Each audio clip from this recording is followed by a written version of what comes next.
Mac Rebenek, Dr. John, and Tommy Castro all getting set to play the Snowy Range Music Festival this weekend. Albany County Fairgrounds in Laramie. Tickets available at Brown and Gold outlets, also the Wyoming Student Union, and at the gate. Grady Kirkpatrick in, and talking to Bobby here, you mentioned when you got your start it was part of the Chitlin circuit. Where exactly were the venues when you were on the circuit? Anywhere you could find them, on the street corners, across the railroad track, the little juke joints. Well, and Mac was doing the same thing? Oh, he was doing the same thing, you know, same color, different flavors. Yeah. Same thing, man. Playing for sandwiches.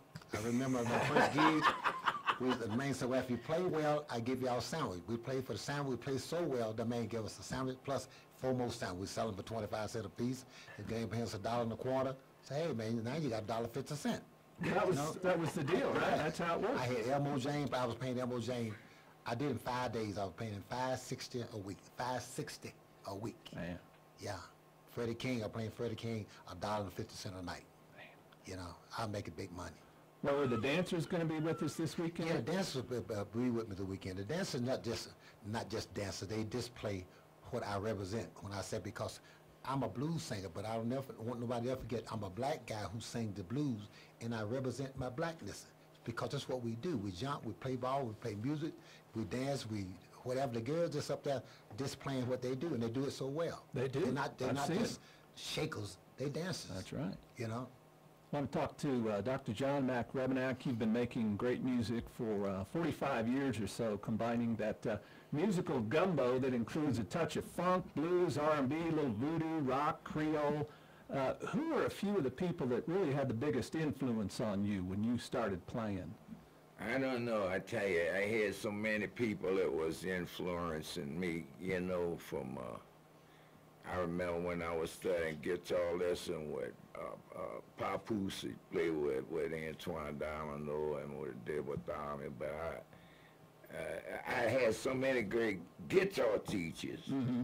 And what prompted the move from guitar to piano? Well, I got shot in this finger here, and when I got shot there, it's kind of the finger you bend a lot of strings with on the guitar if you're right-handed. And so being that's my left hand, it's just how life goes. You're playing enough bucket of blood joints, you're gonna get a cap popped in you sooner or later. And I got 3 or 4 of them popped in me. Not just your finger. Oh no. Well, don't mention that. I ain't getting deep about it. I ain't getting deep about it, but I'm just thinking it's just how you know. I know about that one in this bottom, you know. We won't go there.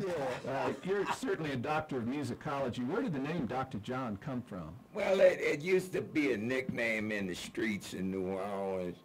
They used to call me Doc. Mm-hmm. And but I knew that my great Aunt Pauline, who was somewhere around Little Woods, Louisiana, she was hooked up with a dude named Dr. John.